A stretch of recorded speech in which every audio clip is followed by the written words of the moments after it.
सभी का बोलना है, ये बात सच है।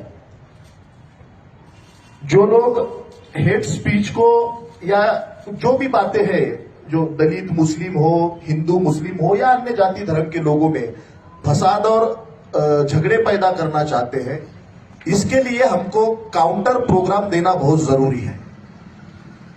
जैसे कि कोई पूना का महेश लांडगे नाम का भारतीय जनता पार्टी का आमदार है, उसे अभी हाल में ही कहा कि मुझे लाडो के वोट की जरूरत नहीं है। अब मैं इसको काउंटर करने के लिए कितने मुस्लिम समाज के एडवोकेट्स ने या कितने नेताओं ने महेश लांडगे के ऊपर महाराष्ट्र के अंदर एफआईआर किया, प्रोटेस्ट किया या विरोध किया। तो ऐसा बहुत सारे जगहों पे हमको कहीं भी दिखा नहीं। जब तक आप उसको काउंटर प्रोग्राम नहीं देंगे तब तक आप उसको खत्म ही नहीं कर सकते। जिस तरीके के हेट स्पीच दिए जाते हैं, उस हेट स्पीच को अगर आपको जवाब देना है तो आपके समाज में के जाने माने वकील हो, नेता हो या समाज सेवक हो, उन्होंने उसमें वो जो राजनीति के फायदे के लिए जो फैलाए रहे हैं, तो उसको काउंटर करने के लिए तुमको भी तुम्हारे प्रबोधन की, तुम्हारे मार्गदर्शन की जरूरत है। समाज को ये झूठ कैसे बोल रहे हैं और जो जातियों में झगड़े कैसे लगे, राजनीतिक रोटी हमारी कैसी सीखे, ये करने के लिए कर रहे हैं। जब तक आप इसको काउंटर लोगों को नहीं बताओगे तो लोग उसी को सच मानते रहेंगे। आपने कहा कि हम क्या कर सकते हैं। मैं बहुजन रिपब्लिकन सोशलिस्ट पार्टी का प्रदेश महासचिव हूं, मेरा नाम अरविंद कांबळे है। मुसलमानों के ऊपर अभी तक जितने भी भारतीय जनता पार्टी के तरफ से और सरकार के तरफ से जितने भी अटैक किए गए हैं, चाहे फिर वो सीएए एनआरसी का हो, हिजाब का हो, या राज ठाकरे के माध्यम से मस्जिद के भोंगों के ऊपर का हो, या इसी कटकटी गेट के जमीन के एनिमी प्रॉपर्टी का मुद्दा हो, या मुस्लिम समाज के खिलाफ देश भर में हो जो मॉब ब्लीचिंग होती है, गाय के नाम पर मारा जाता है, गोश्त के नाम पर मारा जाता है, जाति के धर्म के नाम पर मारा जाता है, इस सभी आंदोलन के खिलाफ और सरकार के खिलाफ हम लोग तुम्हारे साथ मैदान में डटे हुए हैं। हम हर आंदोलन में तुम्हारे साथ खड़े हैं।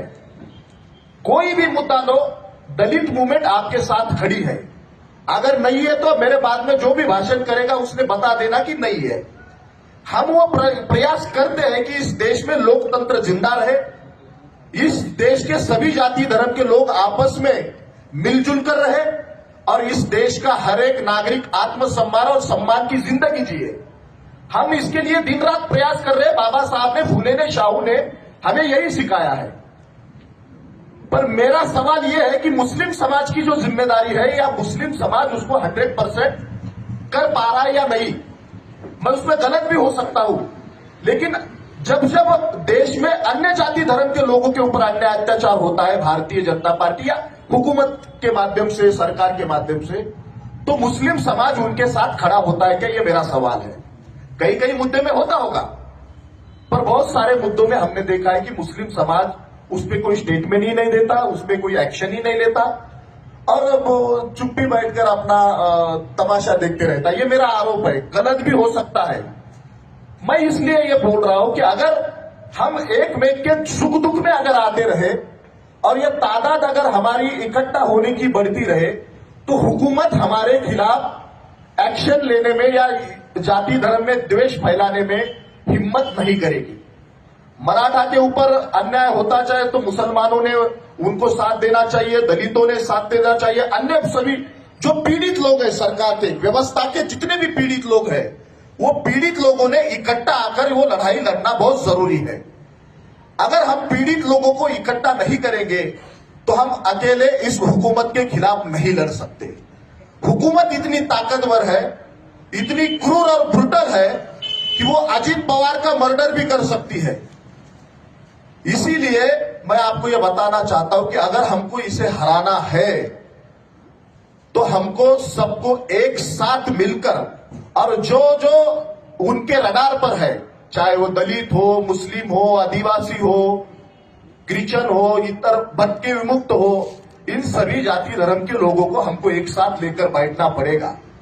और इसके लिए हम तुम्हारे साथ रहने के लिए तैयार है। हमारा संगठन, हमारी पार्टी और सभी अम्बेडकरी विचारधारा के जो समता मूलक समाज को मानने वाले लोग हैं और फुले शाहू बाबा साहब की विचारधारा को मानने वाले लोग हैं, ये लोग हर अन्याय के खिलाफ सभी जाति धर्म के लोगों के लिए साथ में खड़े रहने के लिए तैयार है।